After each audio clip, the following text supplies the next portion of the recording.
E aí galerinha do Banco do Nordeste, tudo bem com vocês? Kleber aqui da Top Invest com mais um vídeo de conhecimentos bancários para o nosso concurso agora de 2018. E hoje a gente vai falar sobre duas classificações de risco que eu adoro, o risco sistêmico e o risco não sistêmico. Então dá o seu like, se inscreve no canal e claro, ativa o sininho do YouTube para não perder nenhuma das próximas videoaulas e vamos falar sobre isso, tá? Risco sistêmico e risco não sistêmico. É muito fácil, olha só, risco sistêmico. O que dá a entender risco sistêmico? É um risco que afeta todo o sistema. Vou botar até em vermelho aqui, ó. Afeta todo o sistema. E se o risco afeta todo o sistema, ou seja, afeta tudo que existe, ele vai ter uma característica muito importante. Uma vez que ele afeta tudo, o que acontece? Esse risco é não diversificável, ou seja, não tem saída sobre o risco sistêmico. Então ele é um risco não diversificável. Não tem saída, tá? Kleber, quais são os riscos sistêmicos? É muito simples, são os riscos que afetam toda a nossa economia como um todo. Então a gente tem vários exemplos aqui, ó. Por exemplo, guerra. Se o nosso país entrar numa guerra, não adianta eu diversificar na empresa X ou na empresa Y, a guerra vai afetar todo o nosso país, né? Outro exemplo aqui a gente tem, por exemplo, crises econômicas.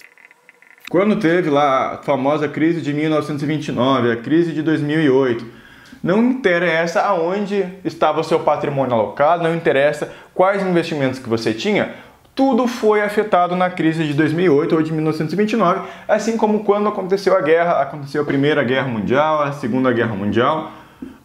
Todos os investimentos, todos os títulos, todas as empresas na economia como um todo foi afetado. Outro exemplo que a gente pode colocar aqui de risco não diversificável é calamidade pública.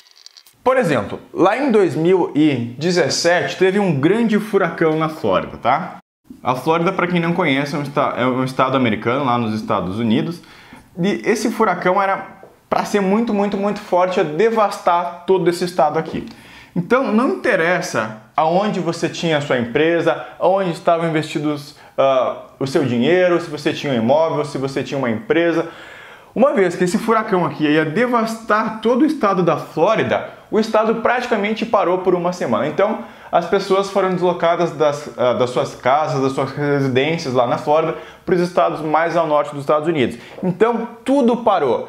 Faz sentido para você que se tem uma calamidade pública, como o caso do furacão aqui na Flórida, que tudo para, teve uma crise econômica como 1929, 2008, que afetou a economia como um todo, a Primeira ou a Segunda Guerra Mundial, esse aqui vai nos trazer riscos não diversificáveis, porque não interessa o que eu faço, não tem como diversificar. É um risco que afeta a todos, afeta a economia, afeta todo o sistema e não tem fuga. Então o risco, se você não está lembrado, a gente viu lá na aula anterior, é a possibilidade de acontecer alguma coisa diferente do esperado ou alguma coisa que acarrete perda. Então, esses aqui são os principais exemplos de risco sistêmico. Risco sistêmico é um risco que afeta todo o sistema e não é diversificável. Agora, se o risco sistêmico afeta todo o sistema e não é diversificável, a gente tem um risco não sistêmico. O risco não sistêmico, a gente tem os outros riscos que a gente viu, que são riscos diversificáveis. Ou seja, nesse caso aqui, o risco vai afetar alguma coisa em específico, não afeta todo o sistema.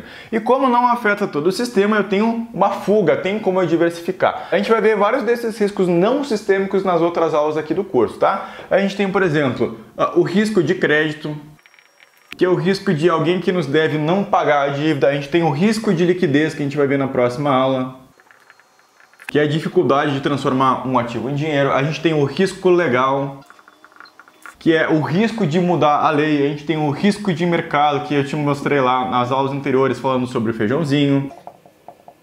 Enfim, aqui existe uma infinidade de riscos, tá? Onde é que eu quero chegar, e a coisa mais importante que você tem que saber sobre essa diferença é que o risco sistêmico ele vai afetar todo o sistema e não tem como diversificar. São calamidades públicas como guerra, crise, e o risco sistêmico são riscos diversificáveis, ou seja, eu posso mitigar esse risco, eu posso ter um efeito reduzido do efeito desse risco. Por exemplo, risco de crédito. O risco de crédito a gente viu lá que é a possibilidade de alguém não nos pagar. Agora, por exemplo, se eu tenho todos os meus investimentos alocados em um único banco, eu tenho um risco de crédito muito grande. Mas ele é diversificável porque eu posso pegar meus investimentos e distribuir em 3, 4, 5, 10, 20 bancos e eu vou diminuir o meu risco de crédito. Então, ele é um risco diversificável porque ele é um risco não sistêmico, ele não afeta o sistema como um todo, legal? Esse conceito de risco sistêmico e não sistêmico é bem fácil. De qualquer forma, se vocês tiverem qualquer dúvida, é só deixar nos comentários aqui embaixo. Se você gostou desse vídeo, não esquece do like, se inscrever no canal e, claro, ativar o sininho do YouTube para não perder nenhuma das próximas aulas da nossa playlist de conhecimentos bancários para o concurso Banco do Nordeste 2018. Um abração e te vejo na próxima.